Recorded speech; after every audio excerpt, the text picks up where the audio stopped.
Olá, estudante! Nesse vídeo vamos abordar o assunto notação Big O. Você ainda não viu esse gráfico? Em algum momento da tua jornada em programação competitiva você vai se deparar com ele. E o que que isso significa? Ele é um gráfico, ele tem nos seus dois eixos aqui o tamanho da entrada e a quantidade de operações que vão ser realizadas no seu código, né? O computations aqui. O que que isso significa na prática? Significa que conforme o tamanho da sua entrada no projeto, como vai se comportar o número de processamentos que o teu código vai fazer para solucionar ele, né? Para fazer uma saída. Então, por exemplo, a gente tem aqui o mais básico, que é o constante, é, por exemplo, o seguinte: imagina que você tenha um vetor, né? Por exemplo, eu tenho um vetor aqui, eu tenho, por exemplo, 1, 2 e 3, certo? Aí eu quero, por exemplo, acessar a minha. Vou colocar aqui V, né? Vamos supor que eu quero acessar a primeira posição desse vetor, né? Então o V0 ele é igual a 1, né? Ele vai me retornar 1 aqui. Essa é uma operação rápida, né? Então ela vai acontecer de uma forma constante, né? Por que que é constante? Se eu tiver V com 3 elementos ou V com 10, por exemplo, se o meu V tivesse, em vez de 3 aqui, né, fosse, por exemplo, 4, 5, 6, 7, 8, 9, 10, eu conseguiria acessar essa minha primeira posição aqui com a mesma velocidade, né? Como o acesso em memória ele é indexado, eu consigo com a mesma velocidade acessar é, com qualquer n, né, com o tamanho de vetor qualquer. Então é isso que vai representar esse O de 1, né, constante. Um outro que é fácil da gente entender é o linear, o quadrático e o polinomial juntos, tá? Porque ele só muda o expoente, né? O de n, n ao quadrado e n ao cubo. O que que isso significa na prática? Esse O de n, ele significa um laço de repetição. Então, por exemplo, vamos supor que eu vou imprimir todos os elementos de um vetor, né? Eu fosse fazer assim, né? For int i igual a zero, i menor que n, e mais mais. E aí dentro disso eu fosse imprimir, por exemplo, né? Estamos falando de C++, então, por exemplo, Cout V na posição i, e, por exemplo, terminando com uma quebra de linha aqui, né? Então perceba que à medida que eu aumento o meu n, por exemplo, se eu tenho n é igual a 10, eu vou percorrer 10 vezes aqui, né? Se o meu n é igual a 20, eu vou fazer 20, desculpa aqui, 20 processamentos, certo? Então, você percebe que ele aumenta linear, né? Então, se eu tenho aqui, por exemplo, 10 no meu n, eu vou ter 10 aqui. Depois eu tenho 20, também vou ter 20, certo? Então, ele vai linearmente. Agora, o que que seria um O de n ao quadrado, pessoal? O de n ao quadrado é o que a gente conhece por laços de repetição aninhados. É uma palavra importante para isso. Vou colocar aqui do lado. Aninhamento. O que que isso significa na prática, pessoal? Quando eu tenho um laço dentro do outro. Então, eu colocaria, por exemplo, um for aqui, como se eu fosse percorrer uma matriz, por exemplo, né? Imagina que eu tivesse uma matriz M aqui de 10 por 10, tá? Aí eu quisesse exibir cada um dos elementos, né? Ou seja, uma matriz assim, ela tem 10 linhas por 10 colunas, né? Então, eu começaria com 1 aqui, por exemplo, 2, chegaria aqui no 100, por exemplo, né? Como é que eu exibiria isso? Eu faria dois laços de repetição dessa forma, né? Por exemplo, for int i igual a zero e menor que, vamos supor aqui 10, né? Ou a minha largura, né? E mais mais. Aí depois um outro for aqui dentro, por exemplo, for int j igual a zero, j menor que 10, no caso, a minha quantidade de colunas agora. Antes eu falei largura, no caso o i seria a altura, né? O i vai ser a quantidade de linhas aqui, e o J nesse caso de colunas, tá, pessoal? J++. E aqui dentro, por exemplo, um Cout, M na posição I, J, por exemplo. O que que isso significa na prática, né, pessoal? Vocês conseguem visualizar que, à medida que eu aumento a ordem da minha matriz, isso daqui vai aumentar de uma forma quadrática. Ou seja, vamos supor, né? Eu tinha aqui uma matriz que a minha ordem era 10. Então, eu fiz aqui 100 processos, certo? Se a minha matriz fosse, por exemplo, 20, eu não teria 200 aqui, que seria algo linear. Na verdade, eu teria 20 vezes 20, ou seja, 400, certo? Então, a gente percebe que o fator de conversão aqui, ele não é mais simplesmente n, né? Então, aqui eu tenho n, ele vai sair um n ao quadrado do outro lado, né? Então, ele multiplica por ele mesmo. E aí vocês podem perceber que se eu fizer um O de n ao cubo, qual que é a diferença? Seria a mesma coisa que isso daqui, só que com mais um cara aqui para frente. Por exemplo, mais um terceiro for, né? Por exemplo, aqui em cima, um for aqui, com mais um outro contador, certo? Eu percorreria 3 vezes, por exemplo. Porque vocês já podem imaginar que é muito ruim se a gente pensa em eficiência de código. A gente precisa, ao máximo, fugir desse cara aqui, né? Esse é o pod n ao cubo, né? Então, a gente precisa fugir ao máximo dessas notações mais elevadas aqui, tá? Então, se a gente conseguir chegar no máximo até esse linear aqui, ó, esse quarta linha aqui, ó, vai ser o ideal, tá, pessoal? Mais que isso, ele começa a escalonar muito alto aqui. E a gente começa a perder o controle, tá? Imaginem que a gente vai ter uma entrada, por exemplo, de um valor 1 milhão, por exemplo, na entrada lá, né? 10 na 6. Poxa, se eu for só acessar, eu vou ter um custo de um só. Se eu for fazer linearmente, eu vou fazer 10 nas 6 operações. O quadrático eu já faria, por exemplo, 10 na 6 ao quadrado, isso aqui me daria 10 na 12, o que significa 1 trilhão. Então você começa a perceber que até aqui eu até consigo, né, 1 milhão de operações, aqui um pouquinho mais, vou conseguir trabalhar bem. Agora, a partir do quadrado aqui, eu já tenho um pouco mais de complicações, né? Então essa é uma análise interessante.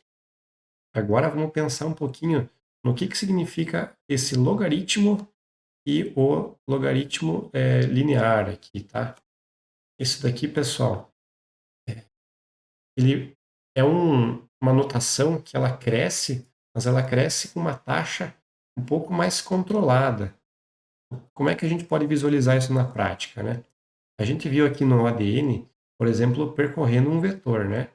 Então vamos pensar aqui embaixo. Eu tenho o O de n sendo, por exemplo, eu percorrer um vetor. Então eu tenho aqui esse vetor, por exemplo, de 1 a 10 aqui vai, né? E vai ser até 1 a 6. Pode ser também. Então, imagina que eu quero encontrar, por exemplo, se existe o número 4 nesse vetor, né? Como é que eu faria? Eu iria percorrer aqui, 1, 2, 3, cheguei aqui na posição 4, opa, encontrei ele, né? Então eu faria mais ou menos assim, né? Eu tenho um for aqui percorrendo ele inteiro. Eu ia colocar aqui, né? Se o vetor naquela posição i é igual a 4, opa, encontrou aqui, né? Então, você pode estar se perguntando, poxa, então ele não é o ADN, porque o N é 6 aqui e eu fui só até o 4. Na verdade, pessoal, o que que esse N representa aqui? Ele vai falar do pior caso, tá? Isso é importante a gente ter em mente, pior caso. Então, qual que seria o pior caso? Se eu estivesse encontrando 6, eu percorreria os N elementos. Então, a notação Big O de um algoritmo, ela vai dizer como que aquele algoritmo se comporta no pior caso de uso, tá? Então, o pior caso é o 6 aqui, certo? Como é que ele se comporta na prática? Então, para um algoritmo padrão aqui, eu teria que percorrer cada um dos elementos e ir observando se ele é o elemento que eu quero ou não, e ir passando para o próximo, certo? Só que olha que interessante, pessoal. Vou dar um exemplo para vocês de notação odd log n. Vocês concordam comigo, pessoal? Eu tenho aqui um vetor e ele está ordenado, certo? De 1 a 6. Olha só. Vocês concordam comigo? Eu posso, por exemplo, se eu chegar aqui no meio desse vetor, e vamos supor que eu vou olhar, vou dividir em dois agora, né? Estou aqui com o 1, 2 e 3, e um outro vetor aqui, 4, 5 e 6, certo? Vocês concordam comigo que se eu olhar para esse 3 aqui e ele ainda for menor do que 4, eu posso desconsiderar totalmente esse cara? Porque se ele está ordenado, eu sei que, bom, se ele chegou na metade aqui, logo antes da metade, e ele não encontrou, toda a metade da esquerda é desconsiderada. Então agora, com uma operação só, eu tirei metade da minha função aqui do meu processamento. Então agora eu vou olhar só, por exemplo, no 4, 5 e 6 aqui, ó. Agora, eu vou rachar na metade aqui, ele é um número ímpar, né? Aí você pode decidir se você vai pegar, por exemplo, aqui ou aqui, depende do algoritmo que você estiver utilizando. Então vamos supor, eu peguei aqui, vai, ó, dividi aqui. Olhei esse 6, puxa, esse 6 aqui, ele é maior, certo? Então tudo que tiver para cá, eu desconsidero, já quebrei a outra parte. E agora eu tenho aqui somente o 4 e o 5. Eu vou olhar aqui, bom, se ele não está para um lado aqui, vai ser o outro elemento, né? Então eu vou conseguir chegar no 4. Então olha só, em vez de eu fazer 6 vezes, por exemplo, eu fui quebrando na metade. Então isso daqui vai me dar uma escala logarítmica, né? Em vez de eu fazer n processamentos, eu vou fazer log de n. Por exemplo, se eu tivesse aqui, vamos supor um vetor com 16 elementos, né? Deixa eu fazer aqui um vetor com 16 elementos para a gente.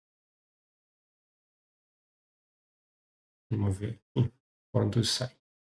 1, 2, 3, 4, 5, 6, 7, 8, 9, 10, 11, 12, 13, 14, 15. Beleza. Então, olha só, aqui, vamos supor que eu quisesse encontrar, aqui, né?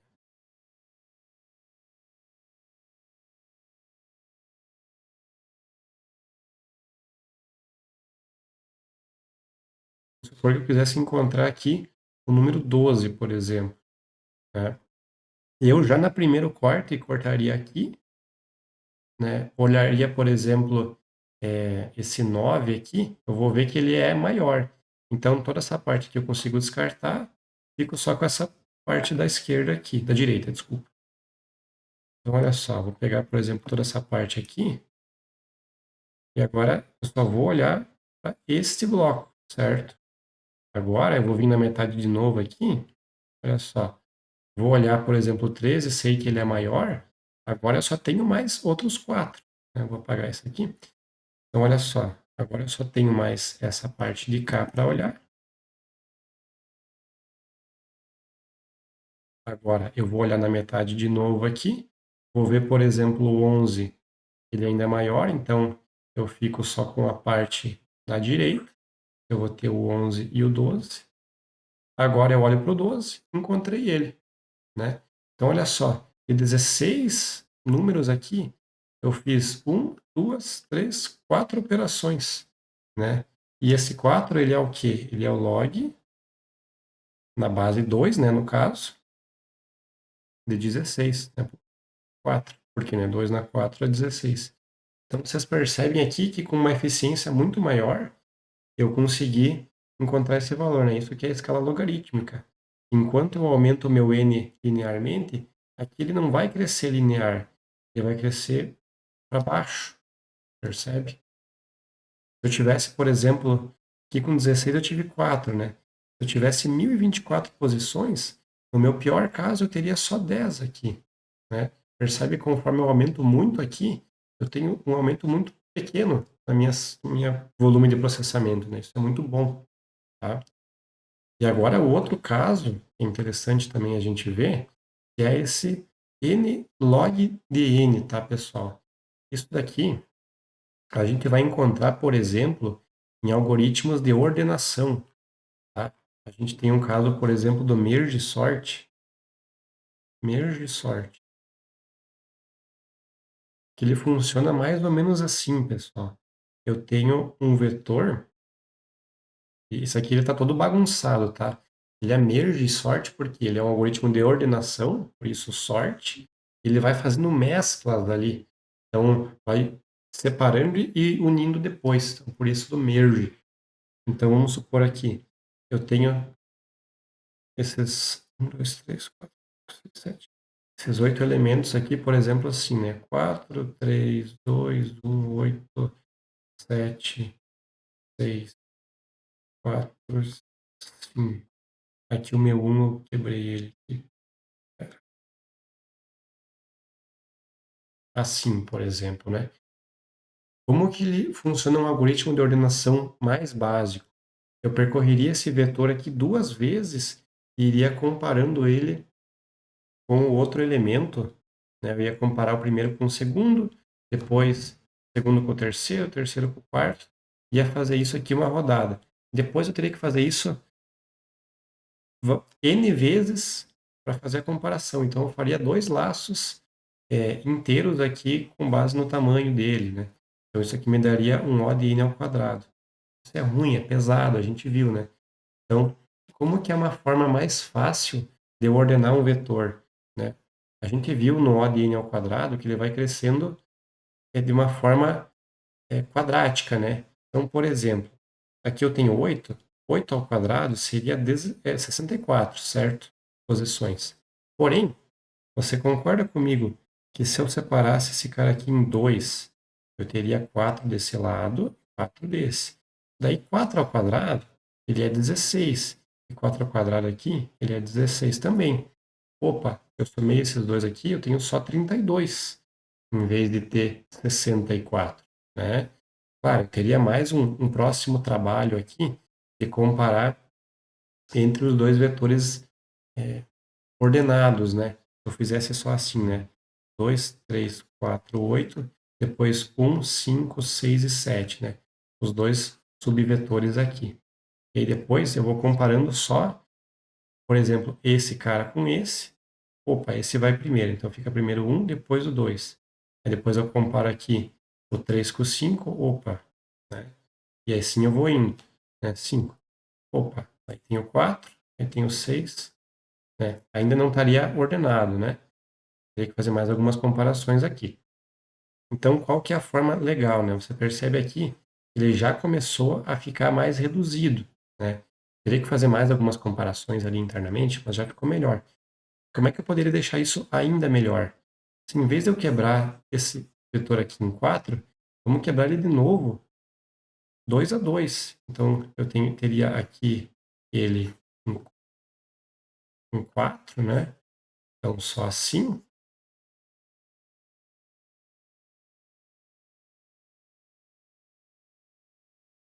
Aí eu poderia ter um outro vetorzinho menor aqui, 4 e 2, 3, 8, 1, 7, 5 e 6, né? E aí, no fim das contas, eu começo a ordenar por aqui, né? Que daí é o meu menor vetor que não seja unitário, né? Então, opa, eu ordeno aqui o 2 e o 4, 3 e o 8 já ficaram ordenados, 1 e 7 também, 5 e 6 também. E aí, a partir daqui, eu vou fazendo as comparações entre eles, e aí fica muito mais fácil. Então percebe que eu reduzi a complexidade, né? A partir daqui, eu vou ter que comparar todos. Então aqui eu tenho algo na escala de n.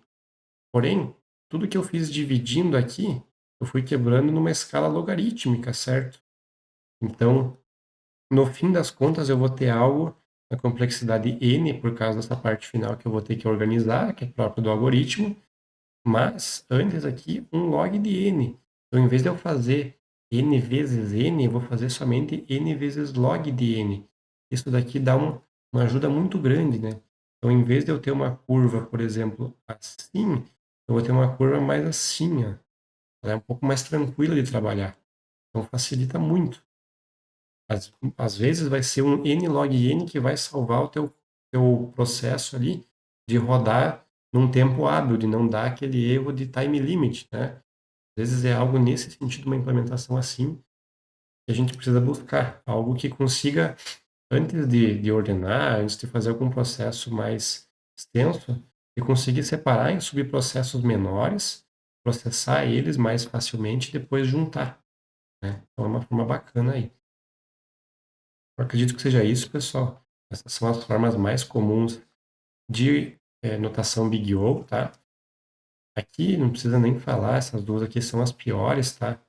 Exponencial, por exemplo, o número vai crescendo com a base de n, né? Então é algo muito ruim também. N fatorial é muito ruim também. Às vezes tem alguns cenários de probabilidade, de estatística ali, e às vezes num primeiro momento a gente pode pensar numa solução que use isso, mas que não se sustenta, então força a gente a pensar em outras estruturas, em outros algoritmos, né, para não chegar nesses casos mais extremos aqui, pessoal. Então esses são os principais casos de notação Big O. Espero que você tenha aprendido com essa aula. Qualquer dúvida, pode colocar nos comentários aí, esse material fica disponível para vocês também. Beleza, pessoal? Um abraço, até a próxima.